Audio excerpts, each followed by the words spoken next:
Agaw eksena mga hinihinalang nakadroga. Merong isang naipit sa imbornal at may isang nag-ala Spider-Man sa mga kable. Ani sa frontline sa balita si Brel Montalvo ng News 5 Mindanao. Korintihan ng taong kada, kanaog na, kay imong mga anak, dagulat.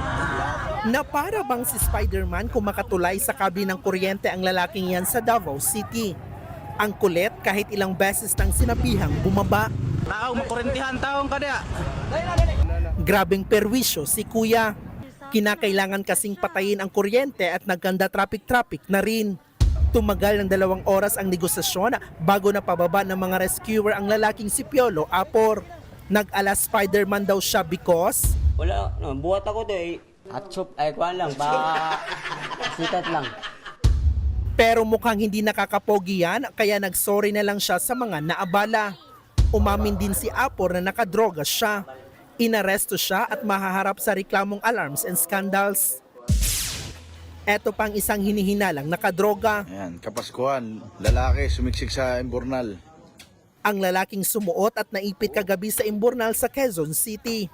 Sige, basagin nyo na. Ibabaw na yan. Ginamitan na ng maso ang sementadong takip ng imbornal para masagip siya. Nilagari rin ang mga bakal hanggang sa nakalabas ang lalaki na hubot-hubad. Binalutan siya agad ng tuwalya. Ayon sa barangay, pumasok sa isang bahay ang lalaki at nagtago sa imbornal. Pero dahil walang nagsampa ng reklamo, pinakawalan din siya. Nagbabalita mula sa frontline, Bril Montalvo, News 5. Mga kapatid, Mean Los Baños po, huwag magpahuli sa mga balita at impormasyong dapat ninyong malaman. Para sa mas malawak na balitaan at diskusyon, mag-follow at mag-subscribe na sa social media pages ng News 5.